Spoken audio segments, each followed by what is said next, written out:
Hi, everyone. Good evening. Thank you for braving the cold weather and coming out tonight to the IOP Speaker Series event, The Authoritarian's Playbook, a discussion of how politicians across the globe are using religious nationalism as a tool for power and, at times, repression. My name's Delaney Wallace. I'm a first-year graduate student at the Crown School for Social Work, and this quarter, I've gotten to serve as an IOP events ambassador, and I'm also an IOIC Bridge workshop writing tutor. I'm originally from the small town of Anderson, South Carolina, and coming from a very evangelical community, am no stranger to the idea of religious nationalism. That's why I'm extremely excited and honored to get to introduce our amazing panelists this evening, Rana Ayyub, Dr. Elizabeth Shakman Hurd, and Katherine Stewart. Rana is currently an Indian investigative journalist and a global opinions writer at the Washington Post.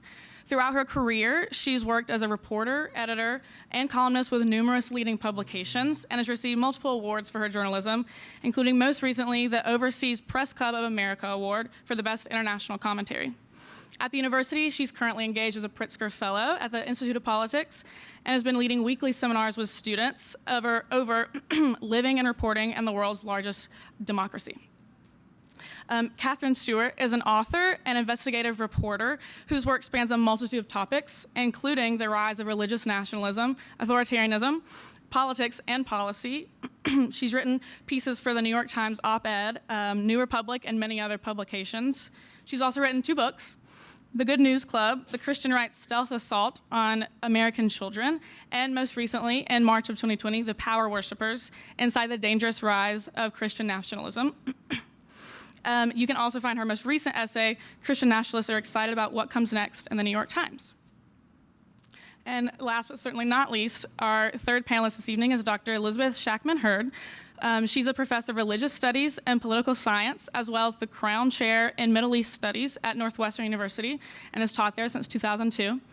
She's co-director of the Global Religion and Politics Research Group and co-curator of the Teaching Law and Religious Studies Archive. She's written extensively on politics and religion, both in America and internationally. And among her numerous editing and authorship credits are 2 books, The Politics of Secularism and International Relations, and Beyond Religious Freedom, The New Global Politics of Religion. She's also currently writing and researching religion and the American border. Our moderator for this evening's discussion is the IOP's very own executive director, Zinat Rahman. And just a few other little housekeeping things are to remember to silence or turn off your cell phones. And as always, there will be time for questions at the end. I believe the mic will be in the middle aisle, and just to give priority to students first. And then also some of the other speaker series events we have coming up are tomorrow, Wednesday, November 16th, at the International House at 5:30 will be The Future of Democracy in Brazil in conversation with Dilma Rousseff, former president of Brazil. And then after Thanksgiving on Tuesday, November 29th, in Mandel Hall is a discussion between former Vice President Mike Pence and the IOP's David Axelrod at 10:30 that morning. So yeah, without further ado, please help me in welcoming our panelists, Rana Ayyub, Dr. Elizabeth Shakman Hurd, and Katherine Stewart. Thank you so much. And welcome to all of you, and thank you all for being here. Thanks especially to my lovely panel today, our wall of women of Rana, Beth, and Katherine. So according to Freedom House, the present threat to democracy is a product of 16 consecutive years of democratic decline. And in their latest report, I have a quote that I'd like to share. They say, in countries with long-established democracies, internal forces have exploited the shortcomings in their systems, distorting national politics to promote hatred, violence, and unbridled power. Those countries that have struggled in the space between democracy and authoritarianism, meanwhile, are increasingly tilting toward the latter. And we've seen that politicians across the globe are using religious nationalism as a tool for power and at times for repression. Today, we'll hear about 2 of the world's largest democracies, the United States and India, and how we've, seen governmental policies be used to discriminate against specific minority faiths and how that is a very targeted campaign. So, but just to be clear before we get too deeply into this conversation, this isn't a conversation about promoting secularism or denigrating religion religious people or any specific religion. This is meant to focus on the very specific tactic of manipulating religion for political gain and, in fact, what we can do about it. And we want to focus this on the current day, so on the 21st century. So with that, I think it's important to start definitionally with defining the term, what is religious nationalism? And I guess when you respond to that, I'd love to also know, like, is there a difference between some just generic form of nationalism, one that is maybe quote unquote purely political, and what we're talking about today, religious nationalism? And if so, what are the differences? And how do they impact the spaces in which they play? Happy to start with Katherine, you since you're right furthest with you. Thank you so much. First, I want to thank my fellow panelists, and I thank the University of Chicago for hosting us here in this beautiful space. My focus is on religious nationalism in the United States, which is Christian nationalism. So I want to talk for a minute about what it is and what it is not. Christian nationalism is not the whole of Christianity. It is not a religion. It is a political movement that exploits religion for political purposes. I think of it as embodying two different things. On the one hand, it's a set of ideas, an ideology. And on the other hand, it's an organized quest for power, a political movement.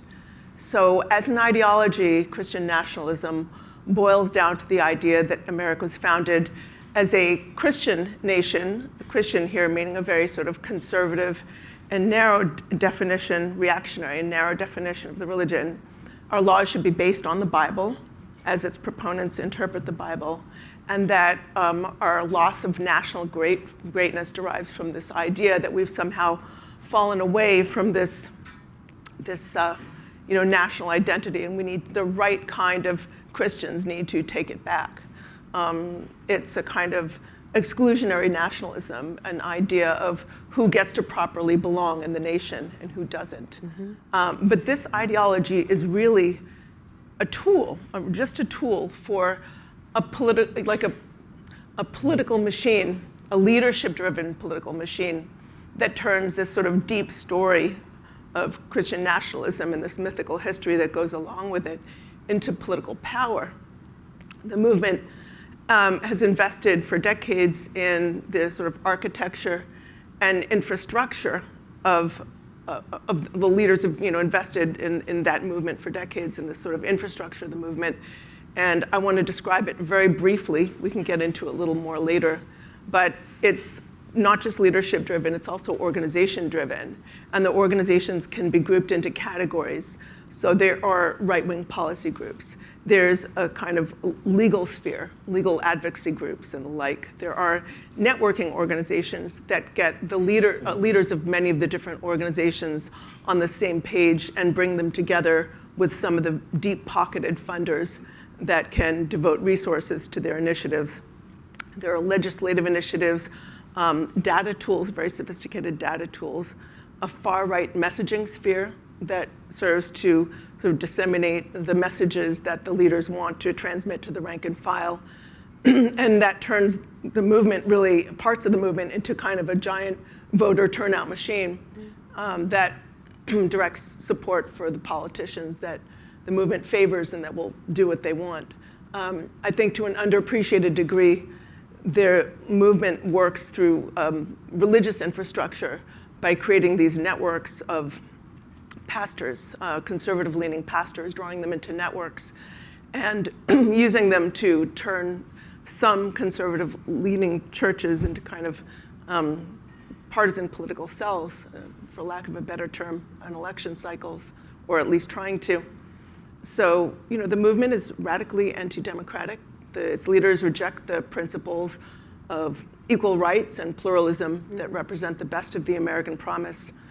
And this is not really just a culture war. This is a political war. It's not a dispute over theology. It's a political war of the future of democracy. Lots to unpack there, including kind of the history behind it. And we'll touch on the culture war piece of it as well. But I would love you two to weigh in on this. Beth, I don't know if you have. Yeah, thank you so much, Katherine. This is a fantastic introduction. And I hear what you're describing as kind of a sociology of a political movement that's become incredibly powerful, and allowing us to see the different aspects and facets of that movement is really important. I'm going to talk a little bit about some of the terms that we use when we talk about these movements. So tonight our focus is on movements, messaging, forms of organizing. It could be through the media, through educational policy, through political organizing. And these movements define themselves as Christian or as Hindu. There are many others in other parts of the world who might describe themselves as Buddhist, for example, in the case of Myanmar. And I want to think hard about this because we don't need to define them the way they define themselves. So I think one of our challenges here is to realize and to come to grips, and I think this is reflected really nicely in your comments, with the fact that these movements are much larger than what we normally think of as just religion. They are movements that are reactionary. They are reactionary forms of politics. Many of them are expressing forms of white supremacy and other forms of racialized hierarchies. You mentioned in your nice introduction the question of minorities. We can also bring in the question of women and gender and the kinds of exclusionary hierarchies that are presumptively built into these movements and normalized. We can use a language of oppositional politics, even violent oppositional politics. And all of these, of course, can tap into and be expressed through religious idioms, and they can also be expressed through secular idioms and other idioms. We can talk about the rise of National Socialism and other movements like that. So the 2 points that follow from this that I would want to develop, and I hope we can develop in our conversation, is first to address the problem. I think some of us are maybe here because we feel like this is a problem. It's a threat to democracy. It's a threat to principles that we hold dear.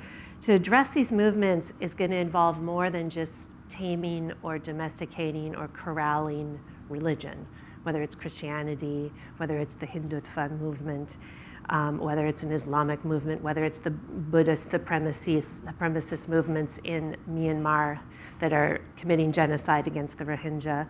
We have to instead, I think, place these oppositional political movements in a broader frame, in a broader canvas that tries to understand what's driving them, what's fueling them. And here we have got to incorporate questions of inequality. We have to talk about the perception of liberal elitism, of panels like this that might be seen as condemning, from on high. We have to bring up questions of economic and climate crisis, patriarchy. I keep coming back to this question, which can be very much part and parcel of these stories, and also the politics of gender and sexuality. And all of these questions are implicated in these movements in one way or another, whether it's driving them, reinforcing them, whatever the case may be. So I feel like broadening the canvas is important here to think very clearly about what is calling people to be moved and motivated by demagogues, by people who are speaking this very powerful language of what we're calling tonight religious nationalism. Secondly, and then I'll hand the mic over, so to speak, what these leaders, what they claim is Christian about their form of Christian nationalism is but one expression of Christianity. This should go without saying, but I just want to reiterate that because I think it's so important as someone who's in religious studies to not allow one single group to lay claim to an entire tradition. And that is the case for, again, all of the major world religious traditions that we're familiar with. So as analysts, we need to keep the Christian and Christian nationalism in quotes, maybe, in little scare quotes all the time as we're talking about this. Keep it fluid. It's more of a question, not an answer. So think of it as Christian with a question mark after it, because there are many Christians who are not going to see this as an expression, as a rightful expression of their truth, of their view, of their way of life. And again, the same holds for other traditions as well. Again, many who identify as Christian do not support Christian nationalism, and some who do not identify as Christian will support the policies of these groups. So I think it helps us to keep these terms quite fluid and keep an open mind and put question marks after them as we're using them tonight to think carefully about how we're using them. So, hey, Rana, bring us into India and bring India into this conversation. Well, good evening, everyone. I mean, I was listening to Beth and to Katherine. I mean, it's also similar. I felt like you were talking about India because, of course, everybody is playing from the same playbook, right? I mean, of course, when I talk about India, and every time I come to the US and we talk about, I tell them I'm from India, and the first thing they say, oh, it's a democracy, the land of Ayurveda and meditation. Nobody talks about India as a land of the newly minted fascist, right? Because we've never seen India like that, the world's largest democracy. So how do we see that? But because, we're talking about religious nationalism, I feel like as somebody who has grown up in India, raised as a Muslim in India, who was not aware of a religious identity, so to say, I have been made aware of my religious identity as a Muslim over the last 8 years with a vengeance that I never felt before. And that's the vengeance and that's the truth of Hindu nationalism that's making many of us feel like outsiders in our own country, in the land of my forefathers choosing. This is the land which we chose when India and Pakistan separated, but my family and my forefathers, and that of 220 million Muslims in India, chose was this democracy that we placed great faith in.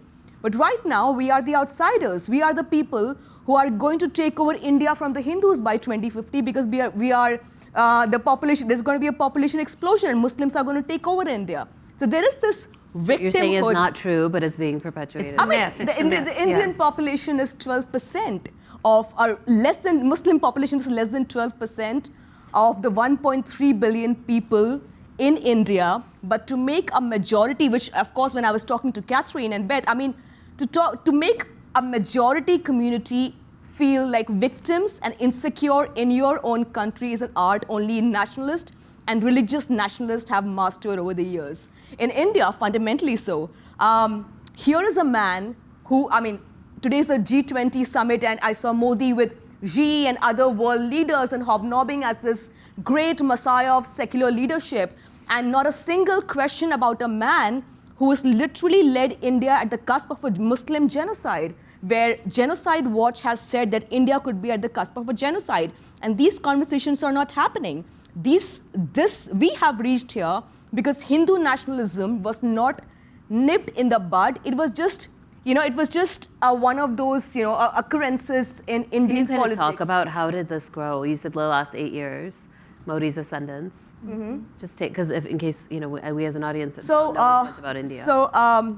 So the ideological fountainhead of the BJP, the ruling party in India, is the RSS, the Rashtriya Swayam Sevak Sangh, which is basically a neo-Nazi movement which has flourished in India, which absolutely had no contribution during the freedom movement of India. These are people who were actually aiding and abetting the Britishers during the British movement, but these are the people who gave India the first terrorist of free India, which was Nathuram Godse, the man who assassinated Mahatma Gandhi in public, right? So this is the RSS gave us Nathuram Godse and many other Hindu nationalists who fueled this culture of hate against Muslims and Christians and the lower caste in India. And truth be told, India has not always been a successful experiment in secularism, although we call ourselves a secular nation, a nation of plural ideas. We have not been we have not been a perfect experiment. Yes, we have been communal in our DNA. Yes, we have had resentment between the two communities. The Hindus resent the Muslims. Likewise, the Muslims resent the Hindus. They both, by and large, they don't marry in each other's community. So there is a resentment. What the Hindu nationalists did was to basically fuel this rift between the two, a difference between the two, a minor difference, into a political movement where you label Muslims as invaders in your own country. You talk about the history of India, where the Mughal rulers, the Muslim rulers, were labeled as people who invaded India. And that's how you have fueled the nationalism. So you have these shakhas, wherein these are religious seminaries of Hindu nationalists. So you send your kid to a religious seminary at the age of 6. So these shakhas take kids from the age of 6. And then you are taught about worshipping your mother nation. And the skewed, of course, understanding is that a Hindu nation, by virtue, when you say a mother nation, it's a Hindu nation. And that everybody, a Muslim or a Christian or an Adivasi, is inferior to you. To give you an example, I don't know how many of you remember the very brutal murder of this Christian missionary called Graham Staines in India about 25, 30 years ago. Here was a teacher of a school. He and his 2 kids were burnt alive in a car because they were Christian missionaries. They were doing the work of humanity. These Hindu nationalists burned them alive because Christians were trying to convert Hindus into their religion. Guess what happens in present-day India? The man who conspired the burning of the car in which Graham Staines and his 2 children were burnt alive is now minister in the Modi government. So this is where we are. Hindu nationalism is now mainstream. It has been given this dignified position where people who assassinated Mahatma Gandhi, their bust is being promoted, is being kept in temples. They are being feted, they are being honored. Where Muslims are being lynched on the streets of India for allegedly consuming beef. And the cops, mind you, do not arrest the accused. They go and check if the victim's refrigerator actually had beef or lamb to justify whether the murder was, was it Hindu nationalistic murder or was just, something else? So Rana, but this is as we've said kind of about the Christian nationalism, as Katherine described it, that this is a very political entity or political, animal. And so I'm like, what about all of the Hindus in India who do not, subsume to this ideology? Where's the voice there? Well, and the Sikhs and the Jains and the well, the Sikhs others. and the Adivasis and the Dalits have traditionally also been suppressed and brutalized by the upper caste and upper class Hindus in India. At this point of time, though, you hear the voice of a Hindu who hates the Muslim neighbor more than anybody else. There is a silent Hindu, and there is a big population of Hindus which does not support this movement. Right.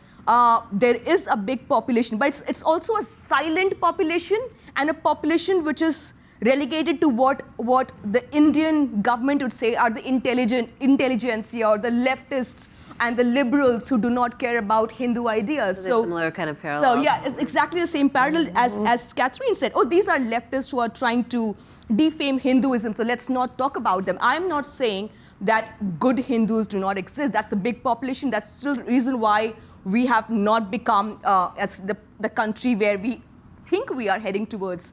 But that population who should speak is not speaking loud enough. Yeah. That population is enabling a Hindu nationalist leader in India with its silence. That population is not supporting those who are speaking against a fascist regime. Unfortunately, we have a population then that is exchanging WhatsApp forwards. That is so saying, let's come back to that piece of it because I want to talk about the silent majority. But Katherine, I want to ask you, the midterms, was it this week, last week? I don't, it's all the same. But which in many ways are a rebuke to this, ruling of the takedown of Roe. Well, in some ways yes, and in some ways no. Well, so I'm interested in those groups that you study. We've always thought in popular conception that it's the culture issues, right? That it's the abortion and same-sex marriage are really what the religious right cares about. What's your read on what just happened, and what are they thinking? It's not just about the culture wars, it's really about power. And what we've seen in the midterm elections is that, frankly, look, I think most Americans, religious and non-religious alike, reject the politics of conquest and division that this movement represents. But some folks, many election deniers, lost their elections, but some won. I mean, we saw in Florida, Ron DeSantis, a day before the election or a day or two before, his campaign released a video saying that he was chosen by God. If you guys haven't seen it, please Google it. You got to see it to believe it.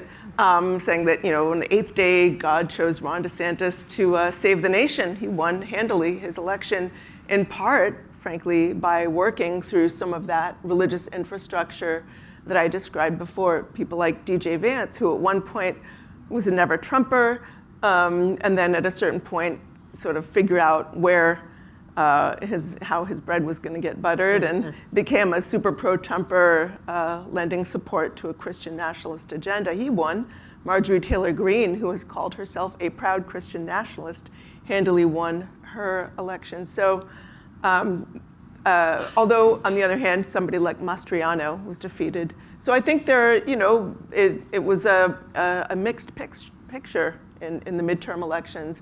But it's so interesting, Rana, hearing you talk about India, because just pulling back for a minute, I think that there are nuances specific to different countries, but would-be authoritarians use this tool of religious nationalism to consolidate their power. We've seen it all around the world when these leaders bind themselves to these ultra-conservative religious figures to consolidate that authoritarian form of power. We rightly recognize that as religious nationalism, and they're doing it to guard against any democratic check on their power, on their corruption, and often they're leading nepotistic, cronyistic, kleptocratic regimes. And we certainly saw that with our former president who, whatever you think of him at his rallies, he'd stand up there with a holy man to his right and a holy man to his left, maybe Mark Burns here and Robert Jeffress there, and say, look, you can't touch me. I'm surrounded by these holy men. And many religious leaders of these religious right organizations called him sort of anointed by God. They compared him to a biblical king, like King Cyrus, an imperfect ruler through whom God chose to enact his will. Have we answered, and I think you did a little in your first response about just the networks and the infrastructure that churches have, but why religion specifically and not just nationalism? What makes religion uniquely, I guess, attractive or compelling as a tactic? Well, religion can be used and has been used over time to exploit it in this particular way because it's so much about people's identity. Yeah. I think religion is so critical to people's sense of themselves and their lives, and also because most people enter a religious space in a state of trust. They trust their religious leaders and their pastors and their. To take it from that, in a country like India, right? In absence of any jobs for the youth and rampant unemployment in a country where the economy is in a mess, where the youth are unemployed, despite that, and despite we had 2 devastating waves of COVID in India, where we saw the maximum deaths due to lack of oxygen in hospitals, you would have expected the Indian voter to have hauled the government over the coals. But you still have Modi winning elections after elections in India, state elections with the majority, because the thing that fuels them all is if he goes, then our Hindu pride, our Hindu ideas, the Hindutva, which Indians take great pride in, will be taken over by those who claim to be secularist and Muslim appeasers.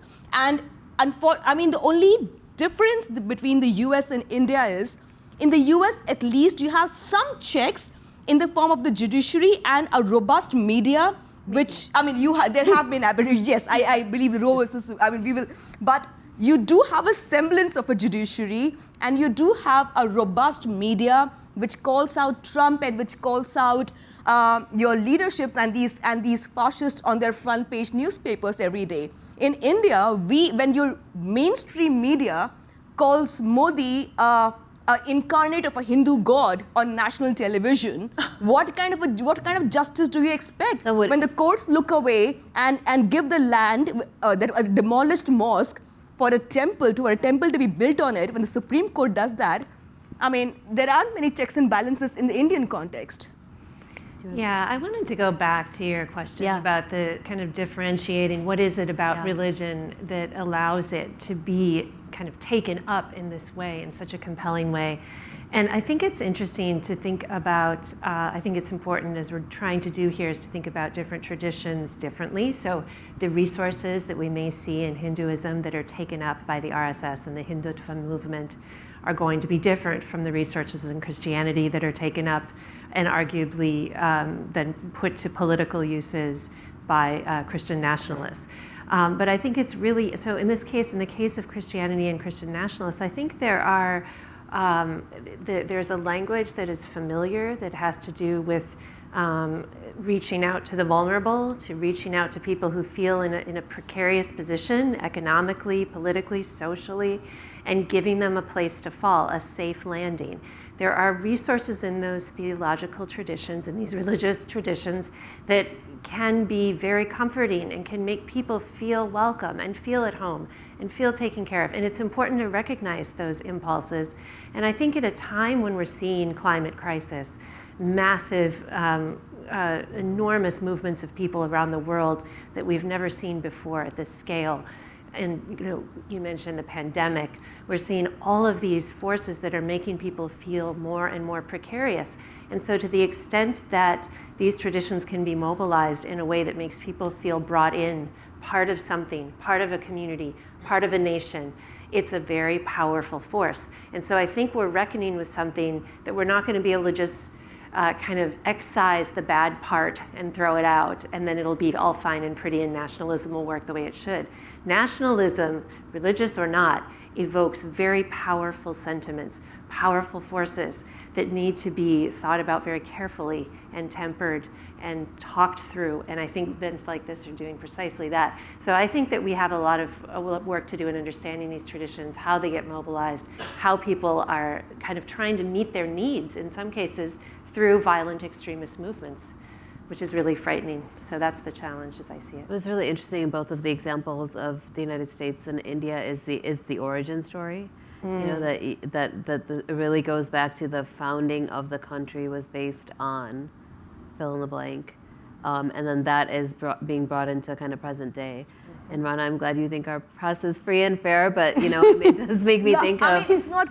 It has not been completely captured. You have semblances. Yeah. I mean, I'm just seeing a ray of hope. I mean, not. You haven't seen the Indian press. I mean, if you see the Indian, No, I have. some of Indian news channels. I mean, trust me, it puts Fox News to shame. I mean, I watch enough Fox News to say that. I think we have a very exaggerated version of Fox News, which basically for the last, 3 days ago, the only headline in India was me and my bank account for 3 primetime debates. And I felt like, hang on, there's not even enough money in that account for that to be in a country of 1.3 billion people, right? I mean, that's what you're discussing on primetime debates the entire day because the government has said before the local elections, you need to find an issue.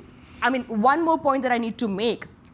When the world talks about Narendra Modi, it forgets that here is a leader who was stopped from coming to America for the longest time. He was not given a visa for his role in the Gujarat genocide of 1,000 Muslims. So Modi was elected to power in 2014, not despite his role in the genocide, but because of his role in the genocide, because he was the one who could show Muslims their place. So of all the secular traditions in India, Indians finally found a leader who they could say, oh, here is a man who really means business for Hindus. Here is a man who will, in the middle of the pandemic, lay the foundation stone of a temple with cameras, who will go to temples, who will do temple hopping. I mean, it's great that we have a religious Hindu man. I don't have a problem with a Hindu prime minister. My problem is making India a Hindu state. Yeah. I wanted to go back to just around, press, but really around information and disinformation and how it gets distributed across kind of the millions of people in a place like India or in the United States. But Rana, I think of Twitter and you have 1-point-something million followers, right? So it's been a powerful platform for you to have voice directly, but it's also been a great tool, I think, for the BJP and the Modi party to gain kind of power and control. So I am interested in how the tactic of information and spreading information and social media has been used in each of these cases. Katherine, maybe we start with you. How have they thought about, the use of social media? Movement leaders have figured out if you can separate people from the facts, make them immune to certain kinds of information and prone to believe disinformation, it makes them much easier to control. Of course. So a lot of that media sphere that they have is focused often. Look, faith leaders and religious press are some of the most trusted sources of information. And in many instances, movement leaders have tried to sort of convey the message that outside sources of information are not to be trusted.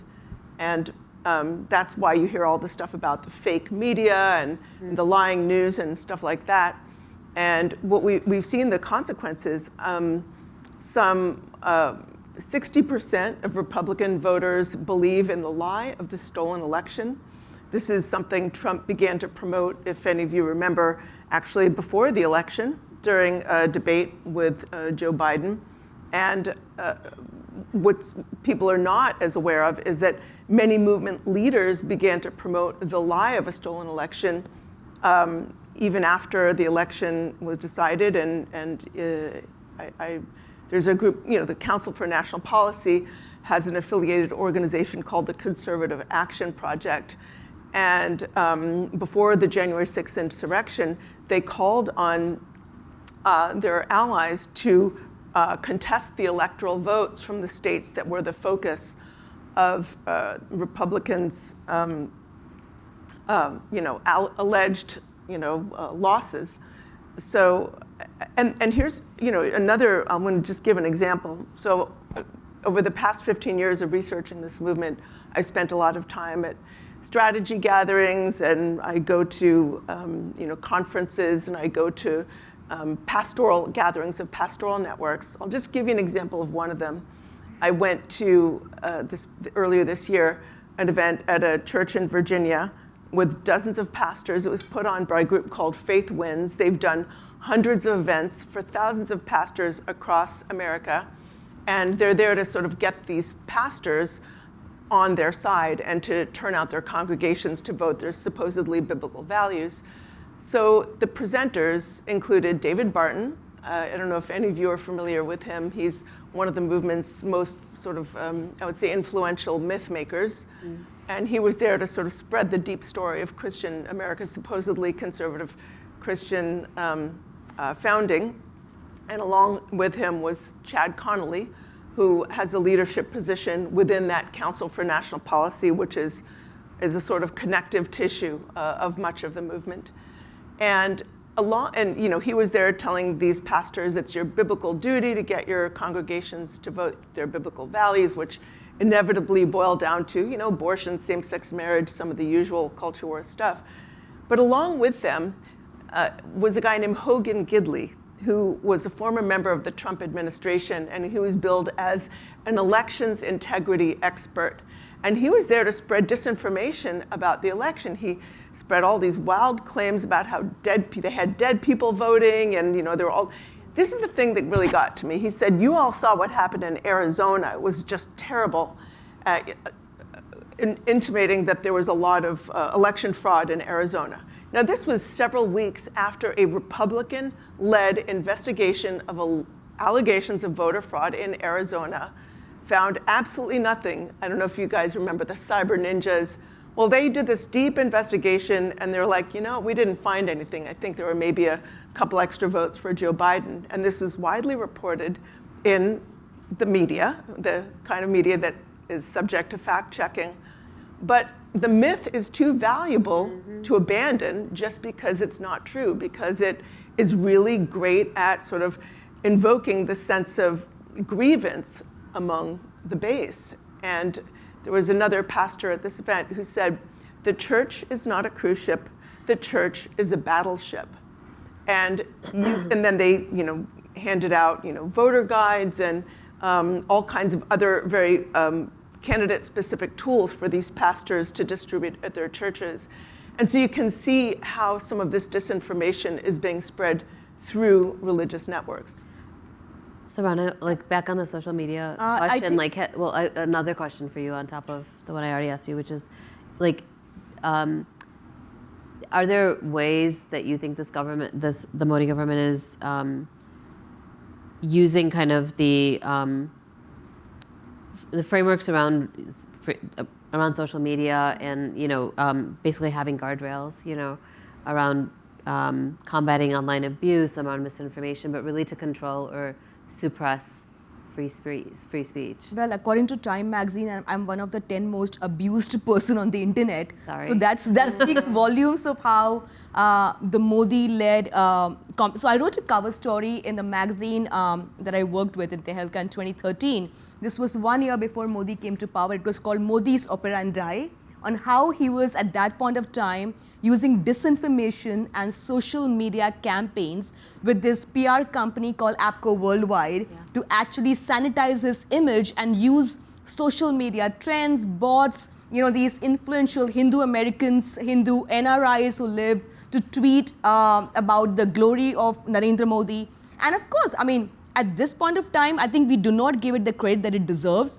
But disinformation is one of the key reasons why authoritarian regimes are really where they are, and they're flourishing and thriving. Because, I'll give you an example of India, right? We talk about, this rumor that I said that Muslims are going to take over India by 2050. Is it the truth? No, it's not. They're just about 12% of the Indian population. But if that kind of bit goes around on WhatsApp forwards and Facebook and social media unchecked, a big percent of the Indian population is not consuming mainstream media, is not consuming fact-check media. They do not have the access to fact-checking websites. The nuance isn't exactly that is offered to them on a daily basis. So they will consume the WhatsApp forwards.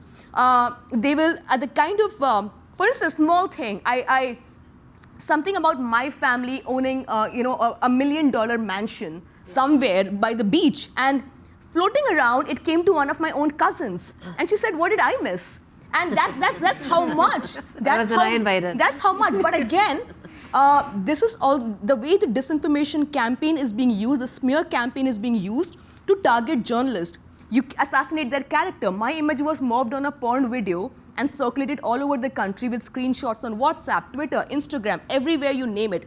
So for a country like India, when you try to target a woman's character, half the battle is won. And then, of course, trying to, slice up your speeches from various events and then make it look very Hindu-phobic, and then spread it on WhatsApp forwards and Facebook and say, these are the people who claim to be liberating India, and these are actually Hindu-phobic people.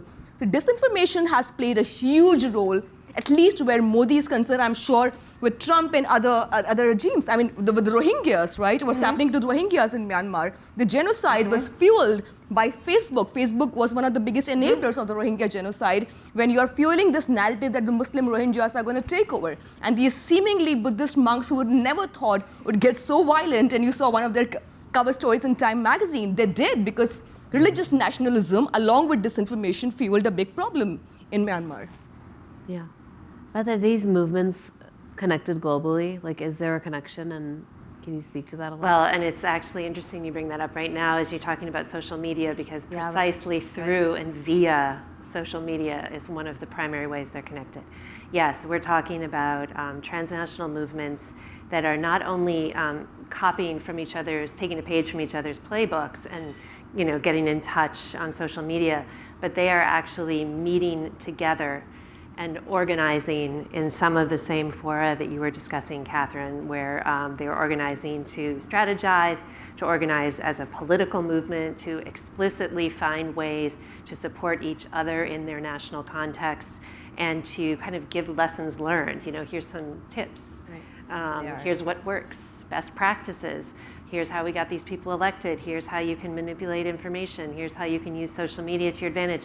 And many of these groups, and I'm thinking here specifically about one of my students who is working right now on the relationships between groups here in the US and groups in Latin America, where there is a very powerful evangelical lobby, as I'm sure many of you know. And they're actively organizing together, meeting together, hosting events together, and learning from each other's experiences, and then sending young people back and forth to, as interns, as lobbyists. So we're talking here about a very well-organized global movement. Now, not in every single case. So in the case of the Rohingya, in the case of what was going on in Myanmar, they were not necessarily connected to some of the movements that I'm discussing at Washington, transnational evangelical Christians. So it's not that simple, but there are definitely networks that could be mapped globally, and those connections are being forged and strengthened as we speak. In a few minutes, I'm going to move to audience Q&A, but a couple more questions for you ladies. One is like the money, how is this stuff funded? And Katherine, I think you looked at the funding networks. Can you speak to that a little? And then if you have. Well, the movement in America has three sources of funding. The first is a subset of America's sort of hyper-wealthy cadre. Very rich people in America are also very politically diverse, but there is a cadre of extremely wealthy funders, including, I mean, the Wilkes brothers, DeVos Prince family juggernaut, Sean Filer, so many others that I talk about in The Power Worshippers and some of my other reporting. So sometimes they'll fund initiatives directly. There's an increased use of something called donor-advised funds, like the National Christian Foundation, where people will donate money to this foundation, and then I think last year they dispersed some $1.5 billion in funding. So you can't always trace the money directly, but sometimes you can, just like looking at people's Form 990s, et cetera. And then a second source of funding is small dollar donations. A lot of the movements, organizations like Students for Life of America, American Family Association, they send out emails almost every day, or maybe in the case of Students for Life of America, perhaps multiple times a day, asking for small dollar donations and getting them. That's sort of a model that was developed in an earlier phase of the religious right and what it's become today. And it's been somewhat successful, very successful over time. And then a third source of funding is public money, yours and mine, taxpayer money. A lot of the calls for supposedly like religious freedom that characterize a lot of the activism of the religious right today are actually efforts to claim public money for their initiatives. This is really obvious, I think perhaps most obvious in the field of public education, where movement leaders have been agitating for years for a share of public funds for their schools, for religious schools. And there's a very kind of interesting history to the sort of voucher movement that I won't go into here. But what they've figured out at this point is that they can make this work for them. And through a series of Supreme Court decisions, one in Montana, Espinoza versus Montana, I can't remember the name, Carson versus Macon, and several others, they're getting closer to their goal of having public funding in many ways of private religious schools that are allowed to teach contempt toward other faiths. Some of the schools that I looked into that are receiving substantial amounts of voucher money teach male headship, say that, you know, in their student guidebooks that being a good citizen means being anti-abortion and things like that. Some of them are teaching creationism or using textbooks from Abeka or some of the kind of sort of homeschool sector. So that is another big part of the money piece, one that they'd like to increase. So Rana, you had talked about the business sector. I mean, at this point of time, the two of the biggest business houses in India, the Adanis and the Ambanis, are at the forefront of funding the entire Modi government, which of course, which implies that they're also funding Hindu nationalism. The Adani group is, the Adanis are the second, Gautam Adani is the second richest man in the world right now. So in a country like India, where we have the most unemployed and people who do not have food to eat, you have a man whose journey as an industrialist is parallel to Modi's journey as the Prime Minister of India. And, you know, so these are the people who have literally, these business houses have been funding not just the BJP, but Hindu right-wing politics. You see the biggest propaganda publications in India that are meant for the Hindu cause, and you see that most of these propaganda websites are funded by these big tech houses, including by the father-in-law of the new British Prime Minister, Rishi Sunak. So his family back in India is a Wipro family, and the Wipro family, amongst other institutes that it funds, also funds these publications which are very Hindu right-wing. Why? Well, because they see, I think they see, one, of course, industrialists are by and large spineless. They see power, right? So in Modi, they see power and investment, that this is where we need to stay. And historically, even when the Ayodhya, when one of the biggest mosques in India was demolished, the money was being fueled in India by Indian Americans and Indians in UK who believe that finally it is their moment to fund this religious revolution in India. So I think a lot of that was always like there. I think it's always been the case.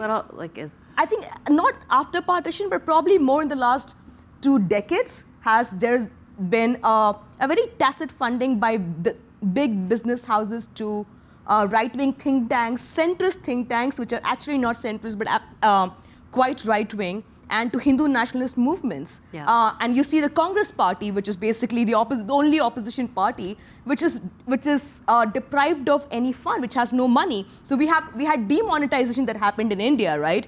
What did demonetization do? It basically made sure that no political party except the BJP had any electoral fund for either the cadres or the election process. So at this point of time, big business is with Modi and, I mean, of course, with Hindu nationalists in India. I just want to point out that in America, a lot of the big ticket funders are, I would say, as committed, if not more committed, to far-right economic positions and policies as they are to the so-called culture wars. So, listen, when their leaders are talking to the rank and file, it's all about abortion and same-sex marriage and some of the other culture wars that they're pushing now, having to do with this fake CRT panic in public schools.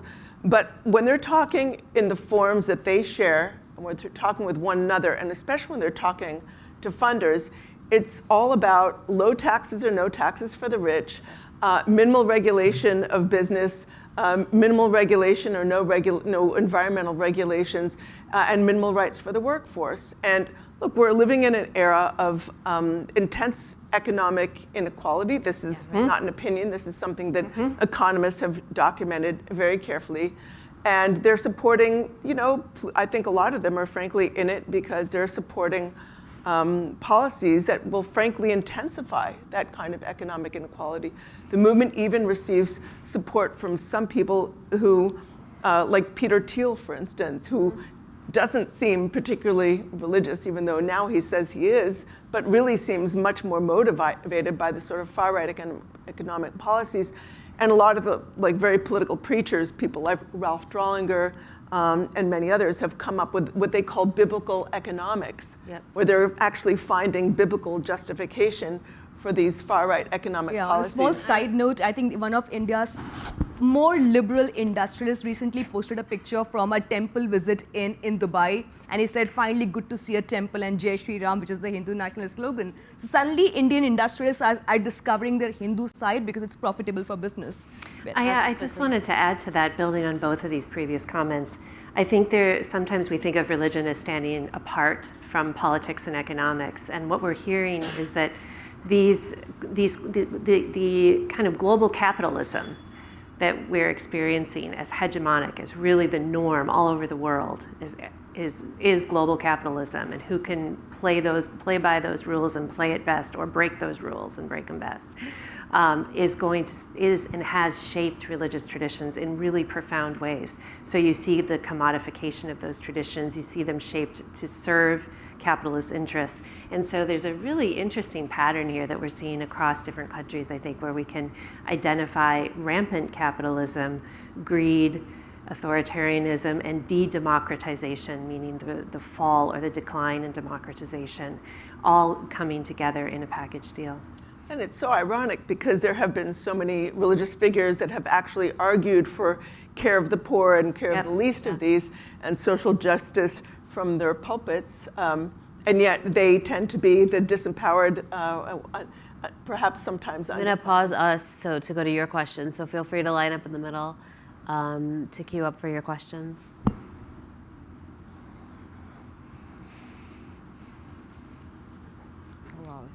Graham, go ahead. Thank you very much. My name is Graham. I'm a second-year Master in Public Policy student. You mentioned it earlier, but it feels like with every rise in nationalism and authoritarianism, there's also a rise in particularly martial language, and along with that martial language is masculine language. Could you talk about really how you view the rise in this almost purely male figures in these movements, and both in India, and if you see any sort of change in that coming forward? And if you guys could please keep your answers abbreviated so we can get to all those questions. Do you want to talk about India or? I think it's best. So the question is, I'm sorry, I didn't entirely hear that. I'm so sorry.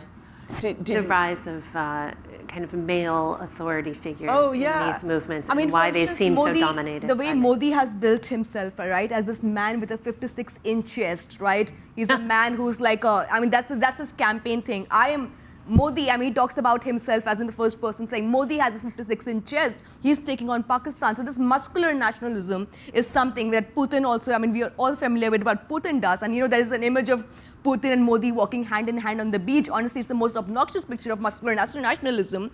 But that's how they kind of portray themselves as these macho, muscular men who are not scared to take on their enemy country. So there is a familiarity in that.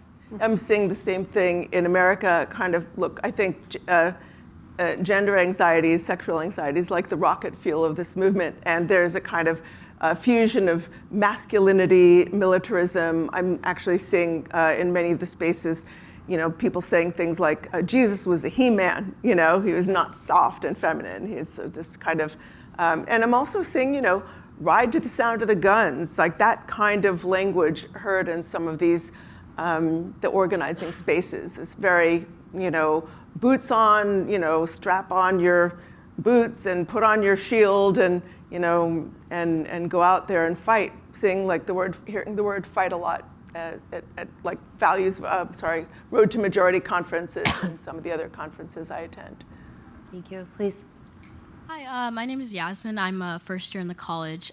So when we're thinking about, I guess, tearing the pages out of the playbook, so to speak, where do you see the best approach in like that going? Like taking down the leaders themselves and the religious nationalists from the top down, from the big leaders, or to the point made earlier of like thinking about how to provide the needs of the people who seek them in the religious nationalist movement? Like, are we going on a macro scale or like the super micro scale of like knocking on doors and talking to the people who are falling down the rabbit hole, so to speak? Where do you see the best approach? Thank you for asking the question about solutions, because It's a great. I didn't want to take up more time, but I did want to ask you guys. So if you can all maybe respond to that. I read a quote recently by the writer Octavia Butler. She said something like, there is no one solution to our political problem, to the problems of our future. There's no magic bullet. There are thousands of answers at least, and you can be one of them if you choose to be. So I think, there are no avenue, there's no one single solution, but there are multiple solutions. I think investing in the infrastructure of democracy, voting rights, addressing issues like gerrymandering. Look, in a country where 40 to 50% of people don't turn out to vote, and a number of others have their votes essentially stolen from them through often race-based gerrymandering, voter suppression tactics, et cetera, it doesn't take a majority to win elections. It takes a very disproportionately organized minority. So, and I think, look, 27% of 18 to 29-year-olds voted in the midterm elections. If younger people vote in larger numbers, that would be very helpful. I think we need to do a better job of helping people understand that they have a stake in democracy. And just finally, I'll say very quickly, I think we need a big tent. If we're going to defeat authoritarianism in our time, it's a very big, diverse country. We're not all going to get everything that we want. But if folks are really invested in sort of rejecting a kind of authoritarian agenda, we can find ways to work together. Thank you.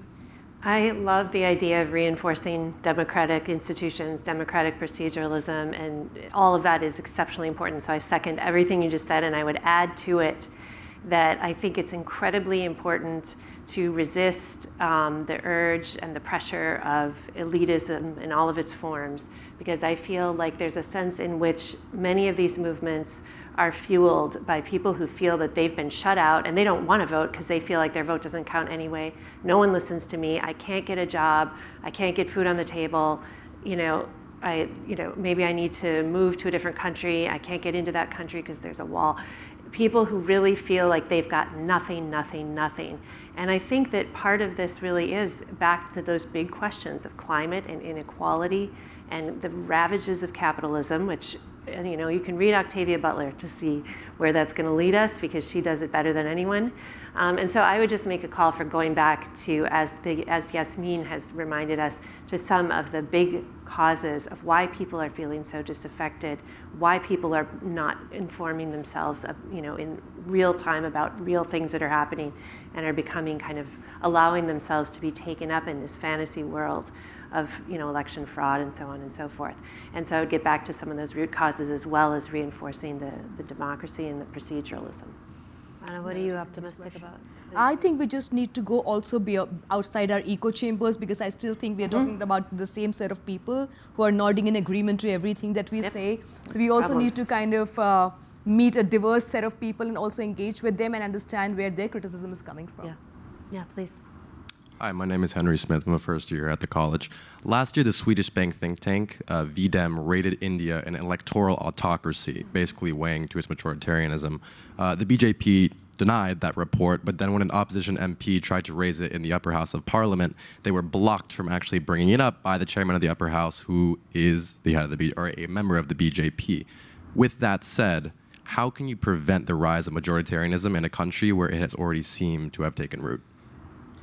Well, the only solution is a pushback, right? Which many of us, it's a very unpopular battle, as I keep saying, it's a very unpopular battle. And, like, what am I doing speaking here in a bunch of 100-odd people? It's just making them understand what's happening. I think the first step begins with letting them know what's happening in India. So back in India, we know, and there is this dictatorship where any report against India, like Freedom House, when it downgraded India from democratic to partly democratic, India deleted those tweets from Twitter and got Twitter to delete those tweets, right?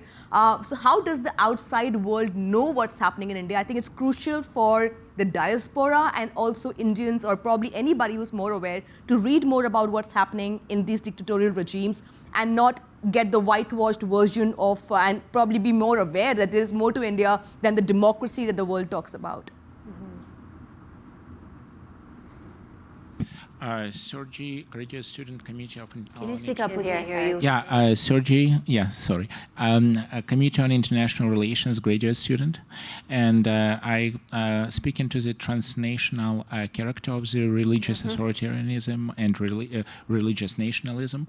I come from Ukraine, and I was astounded that the war in Ukraine is really strongly supported by the Russian Orthodox Church, and perhaps not going as far as saying that it is the main source of Putin's power, but at least it is clearly one of the pillars.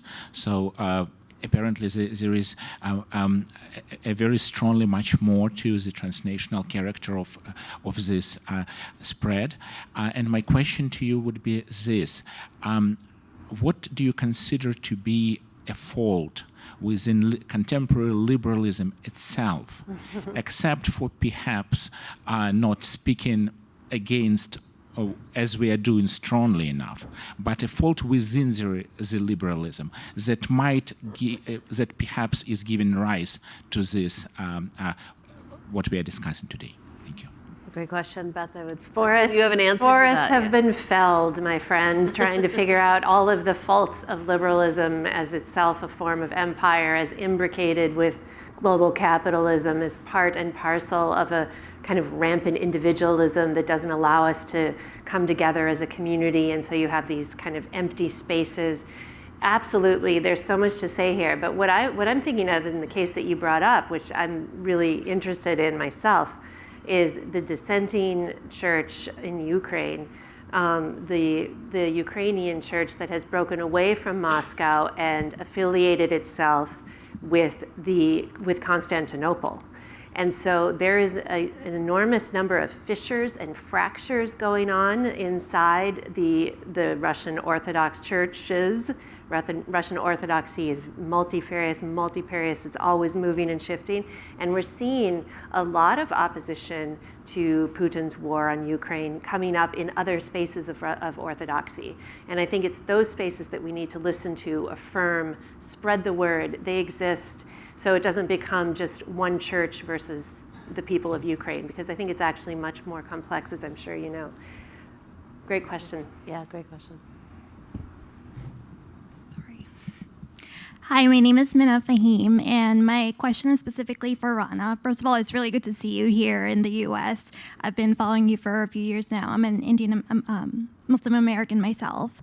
My question is considering Bollywood and what a huge industry it is in India and how big of a fan following they have and such a large audience they have. And I wanted to ask, why do you think they are not speaking against the fascist regime in India? Do you think they are afraid of being canceled or being banned, such as the case that happened recently with the movie Lal Singh Chaddha? Right, thanks. What's your name? I missed your name. Minna. Minna, thank you so much. I'm glad that question was asked because we haven't discussed popular culture and the role of popular culture in fueling majoritarian hate, hatred for minorities and religious nationalism. So Bollywood is what Indian film industry is called. It's one of the most popular and most one of the strongest forces to reinforce a point, and that's what it has been doing for the last 6 years. The kind of films that Bollywood has been producing is so anti-Muslim that I find it nauseating now to walk into a theater. A recent film poster says, Hum Do Hamare Bara, which is we are 2 and we have 12. It's a film on population explosion, which has a Muslim man in a skull cap with a woman in a hijab and 12 children. And that's how brazen it is. And the kind of dog whistle that used to go on against Muslims as invaders, invading India, and the way the audience cheers and throws money on the screens is beyond me. The second part, why isn't Bollywood standing up? Well, Bollywood by and large has been a spineless entity, over the decades, but some of them did try to speak up, but you see, all of you know about Shah Rukh Khan. I mean, he's literally like an ambassador of India to the world. Because he spoke up on one occasion, he spoke about rising intolerance in India, religious intolerance. One provincial state governor, who might be the next Prime Minister of India, said he compared Shah Rukh Khan to Hafiz Saeed, a Muslim terrorist. They asked him to leave India and go to Pakistan because that's the slur that all Indian Muslims have to face. And his son was arrested for about 20 days for alleged consumption of marijuana, just to show him his place. And he has been stopped at airports multiple times for tax evasion. We have Shah Rukh Khan has. Shah Rukh Khan, right? And then we have Priyanka Chopra, who talks about Iran, who will talk about Afghanistan, but will never talk about the atrocities on Muslim women and women who are gang raped in India in the name of religion. So we have a spineless Bollywood, but we also have some sections which have been silent, that are silent minority within Bollywood that really wants to speak up, that is angry, but is being shown their place with multiple cases against them. Thank you. I'm Parveen. I'm a physician. I'm Parveen. I'm a physician. I think you talk about the silent the majoritarians in India who are silent against the fascist regime. I think in the Bollywood and also among the industrialists and among the general population, a lot of them are very fluid, where they are left-wingers in one moment, and then you find them being totally anti-Muslim and totally right-wingers the next day. I mean, we have so many people like that. And that is the state of India. I mean, state of Indians in India. And it is very, very... What's your question? So, and then the other thing is, like, the industrialists, why there is about the taxes. They evade taxes and they mushroom their industries all around India with with no government checks.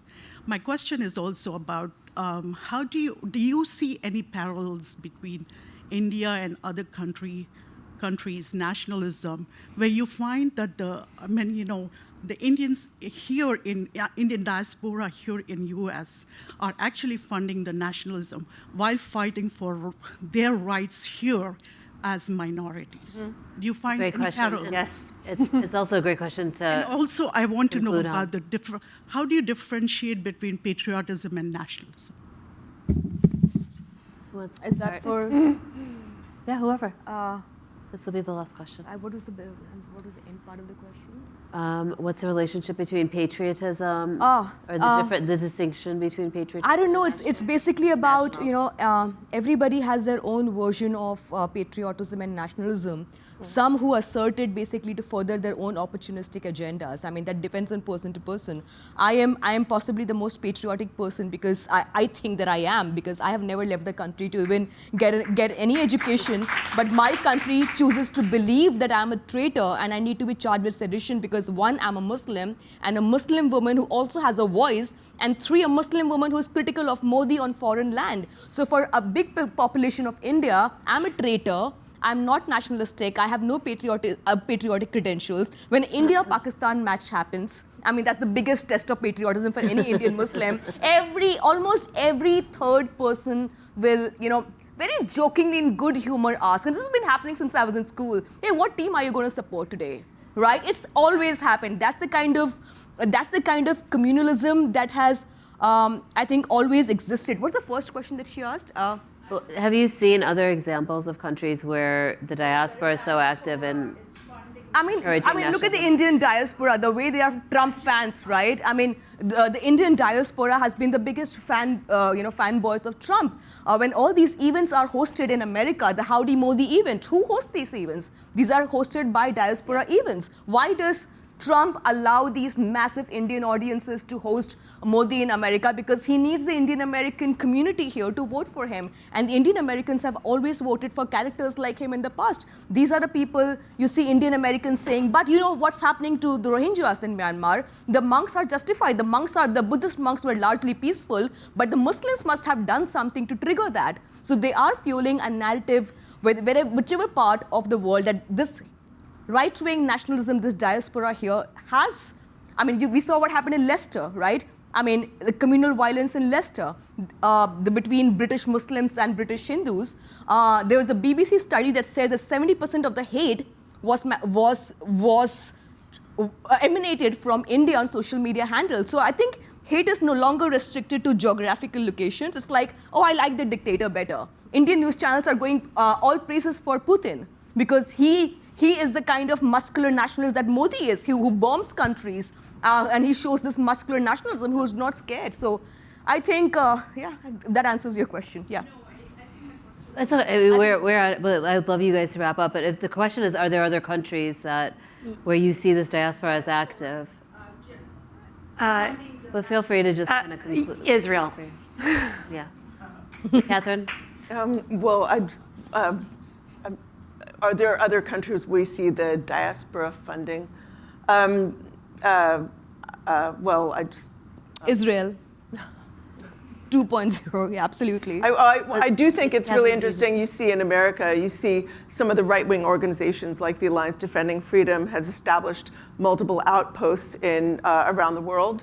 You see Russia-funded anti-gay organizations all over Europe. I mean, a lot of these countries are not, sort of authoritarian, would-be authoritarian groups or religious nationalist groups are actually, working across borders to kind of spread forms of illiberalism and frankly, irrationalism. So you do see a lot of transnational activity. Well, lots more to discuss, but we have to end here. Please join me in thanking our panelists, and thank you all for being here tonight.